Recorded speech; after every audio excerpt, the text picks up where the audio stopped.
চুলের যত্নে যত হেয়ার প্যাক কিংবা প্রসাধনী ব্যবহার করা হোক না কেন, নারকেল তেল ব্যবহার গুরুত্ব অস্বীকার করার কোনো উপায় নেই। নিয়মিত নারকেল তেল ব্যবহার করলে চুলের রুক্ষতা কমে এবং বৃদ্ধি বাড়ে। এছাড়া চুলের গোড়া প্রয়োজনীয় পুষ্টি সরবরাহ করে নারকেল তেল। তবে তেল প্রয়োগের কিছু পদ্ধতি রয়েছে, জেনে নিন সেগুলো সম্পর্কে। বাজারে বিভিন্ন ধরনের নারকেল তেল পাওয়া যায়, যেমন অর্গানিক, অপরিশোধিত, ভার্জিন গ্রেড। চুলের ধরন অনুযায়ী সঠিকটা বেছে নিন। কি পরিমাণ তেল ব্যবহার করবেন সেটাও নির্ভর করে চুলের ধরনের উপর। ও ভেঙে যাওয়া চুলের যত্নে খানিকটা বেশি পরিমাণ নারকেল তেল ব্যবহার করুন। তৈলাক্ত চুল বা স্বাভাবিক চুলে অতিরিক্ত তেল প্রয়োগের প্রয়োজন নেই। পরিষ্কার ও শুকনো চুলে তেল ব্যবহার করুন। তেল প্রয়োগের আগে মোটা দাঁতের চিরুনি দিয়ে চুলের জট ছাড়িয়ে নিন। চুলের তেল ম্যাসাজের আগে গরম করে নিন।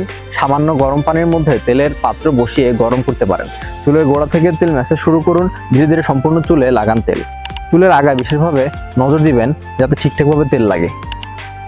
সময় নিয়ে মাথার ত্বক ম্যাসাজ করবেন, এতে রক্ত সঞ্চালন বাড়ে এবং চুলের বৃদ্ধি দ্রুত হয়। তেল ম্যাসাজ শেষে মোটা দাঁতের চিরুনি ব্যবহার করে চুল আঁচড়ে নিন, এতে সম্পূর্ণ চুলে তেল পৌঁছাবে ঠিক মতো। অন্তত 30 মিনিটের জন্য অপেক্ষা করবেন শ্যাম্পু করার আগে। সালফার মুক্ত শ্যাম্পু ব্যবহার করে চুল পরিষ্কার করে নিন।